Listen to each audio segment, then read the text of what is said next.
Let's take a look at some of the properties of integrals. Specifically, we're looking at definite integrals.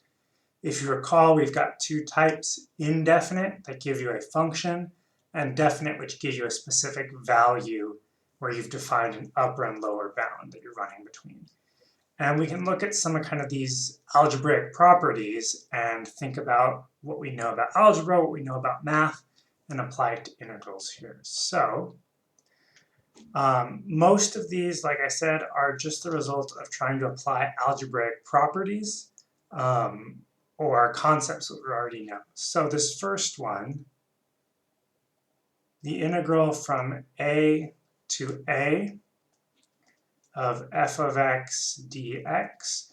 Well, if you're integrating from one point to that same point, that's going to make no accumulation of change, because you're basically saying if your rate is this much, but you only do it for like the instantaneous just at a single point, you get no total change, because we have to have some span. If you want to think about it in terms of area, if you've got your function like this, if you just integrate at this point, there's no area because this thickness is essentially infinitely thin. So this next property, if you have the integral from a to b of f of x dx, that's going to equal negative of the integral from b to a of f of x dx. So in other words, if you switch the bounds, the upper and lower bounds, then the integral is just the negative value. And if you think about that on your graph, it kind of makes sense, because if you go from a to b to the left, that means your delta x will be positive, right? Because delta x increases. But if you go from b to a the other way, you're going to have a negative delta x. And since it's basically the width times the height, having this negative width allows for the sign to flip around.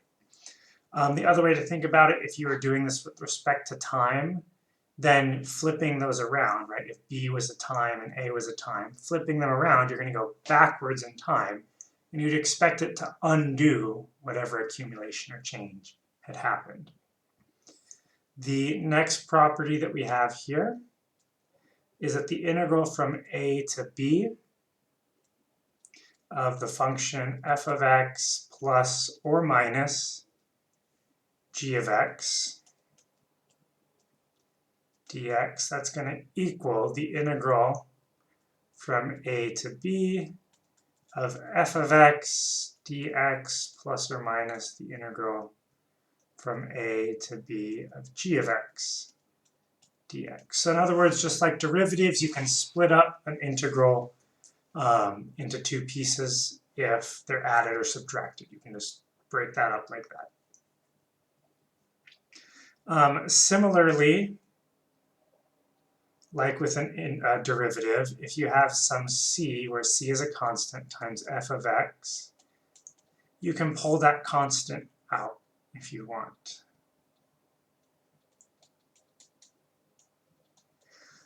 So this constant doesn't matter, it's just multiplying the entire integral, but it's going to affect each step along the way, so we can pull it out and just apply it at the end instead.